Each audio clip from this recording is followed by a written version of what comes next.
tapi sukses. Ada begitu kalau orang sukses tapi sadar. Nah itu saya mau tahu caranya juga.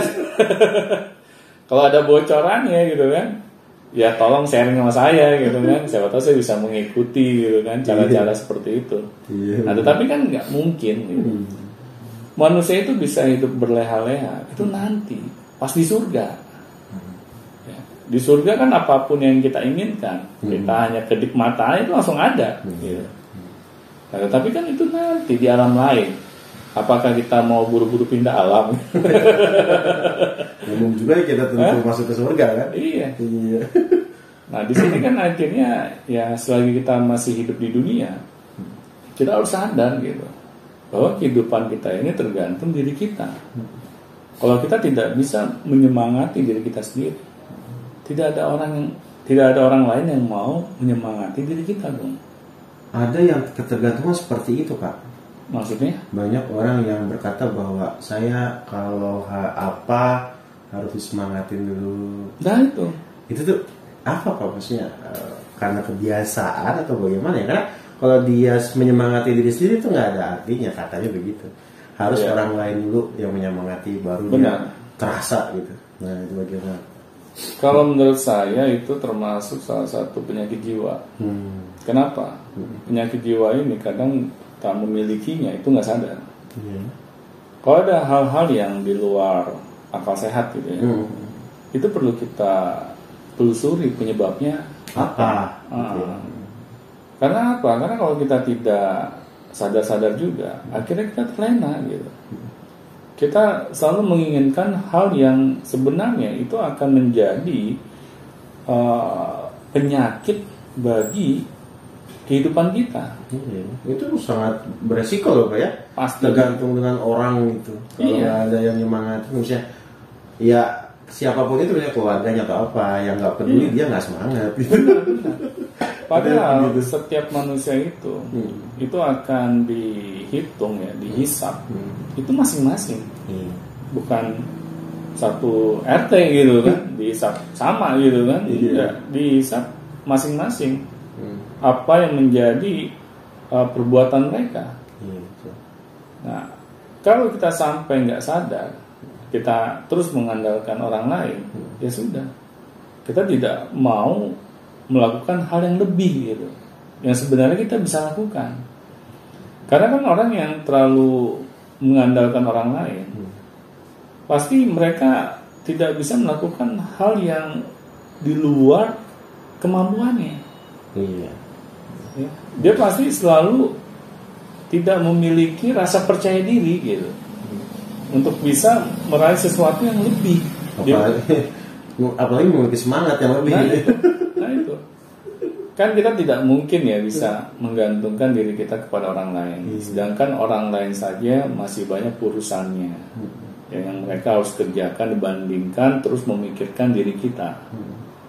Kalau kita terus-terusan selalu merasa bahwa kita ini butuh bantuan orang lain, akhirnya sudah kita seperti terpaku di dalam kehidupan kita yang sebenarnya itu tidak membawa kita kemana-mana. Jadi bagaimana Pak ketika orang itu ingin menimbulkan semangat dalam dirinya gitu? Kadang kan harus disemangatin terus sama misalnya saya butuh penyemangat nih gitu. Nah itu gimana caranya kita sebagai manusia untuk menimbulkan semangat dalam diri kita dengan otomatis? Langkah pertama ya kita harus tentukan dulu apa hal terpenting bagi diri kita. Kalau udah penting harus semangat ya. Aturannya begitu ya. Benar. Karena kalau misalnya dirasa penting ya pasti semangat lah gitu. Benar. Otomatis. Terus kita evaluasi. Ya. Apakah hal terpenting ini bisa membuat kehidupan kita menjadi lebih baik atau tidak? Jangan kita salah tempat gitu. Kita anggap penting, padahal sebenarnya ini menghambat kehidupan kita. Dan akhirnya kan kehidupan kita jadi nggak kemana-mana gitu. Gitu-gitu aja. Misalnya kita menganggap penting untuk nongkrong sama teman-teman sampai larut malam. Iya, masuk komunitas apalah dianggap penting gitu kan. Padahal di komunitas itu kita nggak berkembang misalnya. Nah itu, berarti kan kita salah menempatkan sesuatu. Nah di sini makanya pentingnya kita mengevaluasi setiap aktivitas kita. Kalau tidak, ya ini akan menjadi bumerang Bung, bagi kehidupan kita.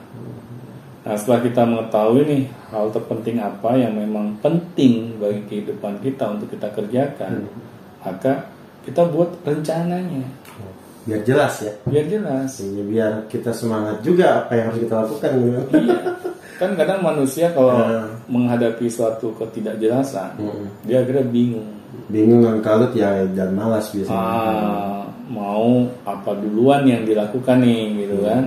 Nah akhirnya karena kita bingung nggak ada satupun yang kita kerjakan. Jadi apa duluannya aja dulu. Nah mending kalau gitu kalau apa duluan gitu. Kalau apa duluannya aja. Kalau apa duluan yang nggak ada yang dikerjain bagaimana? Nah, ini kan menjadi masalah juga kan. Nah kalau kita bisa mengetahui hal itu semua, saya meyakini gitu.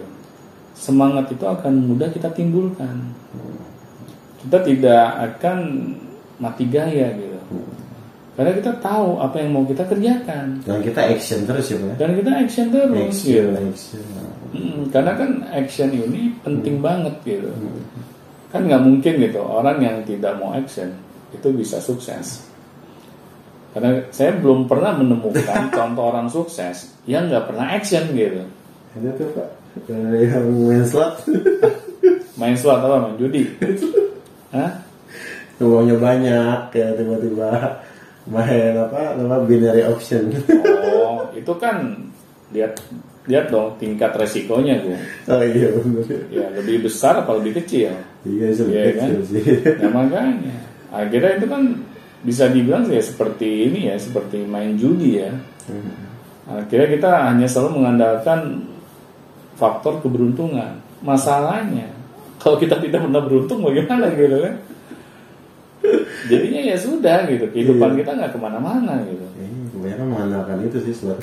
Nah itu, karena faktor yang namanya keberuntungan itu ada rumusnya tuh. Ya. Jadi bukan tiba-tiba orang beruntung begitu saja gitu.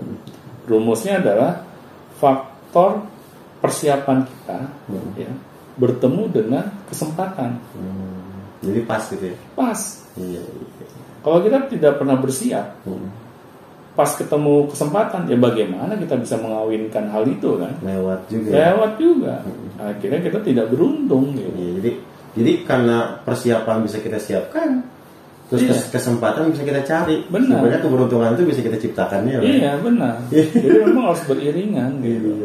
Tapi kalau kita hanya sibuk berangan-angan saja, berharap keberuntungan gitu kan, ya sampai kapanpun sulit kita bisa beruntung dalam kehidupan kita. Iya, bayangan orang kan sukses punya uang banyak dengan cara yang instan, berharap keberuntungan tanpa harus action dan semangat gitu. Iya benar. Karena banyak hal yang negatif yang kita masukkan ke dalam pikiran kita. Iya. Kita tidak mencontoh orang-orang sukses yang memang mereka bisa sukses dari hasil keringatnya. Iya. Tetapi malah kita contoh orang-orang yang sukses itu yang koruptor, ya kan, yang ngeprank misalnya, atau hal yang dia bisa mendapatkan kekayaan itu dengan cara-cara yang enggak sesuai dengan arahan agama misalnya, ya kan, yang melanggar peraturan agama. Banyak juga yang seperti itu ya. Banyak yang seperti itu, dan memang Tuhan memberikan kesempatan, silakan. Nah, tetapi resikonya nanti gue tunggu lo gitu kan. Yang namanya maut kan nggak mengenal umur gitu kan. Nah di sini kan kita kadang nggak sadar gitu. Kita selalu mau sesuatu yang instan, tapi kita tidak mengetahui apa yang ada di balik keinginan kita itu. Itulah hal-hal yang penting itu salah seperti itu. Nah benar. Makanya yang saya ingin himbau gitu ya buat para viewers Beyond Education, temukanlah hal yang terpenting bagi kehidupan kita. Karena dengan hal tersebut kita bisa terus bersemangat untuk dapat meraihnya. Oke, terima kasih Pak Doni atas sharing-sharingnya siang hari ini. Dan jangan lupa, kalau misalnya ada pertanyaan silakan langsung ditanyakan di link deskripsi, semua sudah disediakan, dan hubungi kami dan pasti kami akan bahas dan kami akan balas. Baik ya, terima kasih. Sampai jumpa di podcast yang selanjutnya. Sampai jumpa.